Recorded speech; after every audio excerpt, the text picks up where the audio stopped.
13 मे रोजी लोकसभेची निवडणूक प्रक्रिया पार पडली आणि एकंदरीत पाहायला गेलं तर त्यानंतरच बीडचा खासदार कोण होणार याची चर्चा मात्र प्रत्येक ठिकाणी पाहायला मिळाली।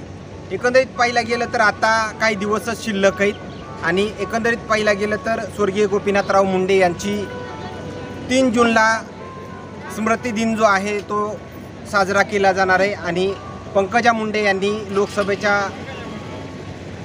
सभेदरम्यान जे आहे ते 3 जूनचा जो अधुरा किस्सा जो आहे तो पूर्ण करायचा असा देखील जो आहे तो त्यांनी शब्द वापरला होता। आणि एकंदरीत पाहायला गेलं तर मुंडे भक्तांना मोठी आतुरता लागली आहे ते 4 जूनच्या निकालाची। मात्र प्रत्येक गावामध्ये मतदान प्रक्रिया कशी पार पडली, जातीय समीकरण पाहायला मिळालं आहे का, या दरम्यानच्या आपण प्रतिक्रिया जाणून घेण्याचा प्रयत्न करूयात।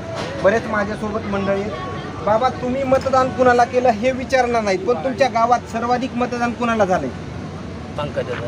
पंकजाताईंना झालंय। बरं, तुम्ही मतदान कुणाला केलं हे विचारणार नाहीत, सर्वाधिक मतदान कुणाला झालंय? जानकर। अच्छा, म्हणजे तुम्ही परभणीकडले? बरं, तुमच्या गावामध्ये सर्वाधिक मतदान कुणाला झालंय? पंकजाताईंनाच। कोणतं गाव? दवनापूरला। बरं, इकडं पण बाबा बसलेले। बाबा, सर्वाधिक मतदान तुमच्या गावामध्ये कुणाला झालंय? पंकजाताईंनाच झालंय। किती टक्के झालं असं? पण झालंय। कोणतं गाव? कोणतं? पुसमध्ये। एकंदरीत पाहिलं गेलं तर परळीमधल्या प्रत्येक ठिकाणी जे आहे ते सर्वाधिक मतदान पंकजा मुंडे यांना झालं असल्याच्या प्रतिक्रिया ज्या आहेत ते पाहायला मिळतात। आणखी इकडं पण महिला आपल्या सोबत आहेत, त्यांच्याकडून जाणून घेऊ। मावशी, सर्वाधिक मतदान तुमच्या गावामध्ये कुणाला झालं? आमच्या गावात झाले मोदीला। हां, मोदींना म्हणजे पंकजा मुंडेंना। बरं, ते गाव कोणतं? तिकडं तेर। हां, तिकडं उस्मानाबाद जिल्ह्यात तेरचे हवा आम्ही। बरं बरं बरं। एकंदरीत पाहायला गेलं तर बसस्थानक म्हणलं की वेगवेगळ्या ठिकाणाहून हे लोक जे आहे ते बसस्थानकामध्ये येतात। मावशी, तुम्ही कोणत्या गावच्या? नागपिंपरी। बरं, इथं सर्वाधिक मतदान कुणाला झालं? पंकजा मुंडे की बजरंग सोनवणे? पंकजाताईंना झालं। एकंदरीत पाहिला गेलं तर वेगवेगळ्या ग्रामीण भागातल्या गावातून येणाऱ्या हे प्रवासी जे आहेत ते त्यांच्या प्रतिक्रिया येताना पाहायला मिळते। तुम्ही मावशी कोणत्या गावचे? बर, इथं सर्वाधिक मतदान कुणाला झालं तुमच्या गल्लीमध्ये? पंकजा मुंडेंना झालं।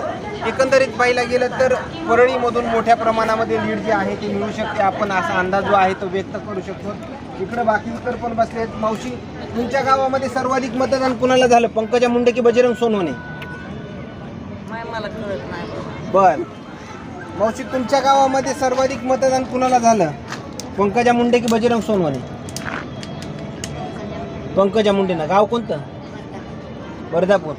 एकंदरीत पाहिलं गेलं तर ह्या येत असलेल्या प्रतिक्रिया, त्यामुळं निकालाची आतुरता जी आहे ते प्रत्येक कार्यकर्त्याला लागली, प्रत्येक व्यक्तीला लागली।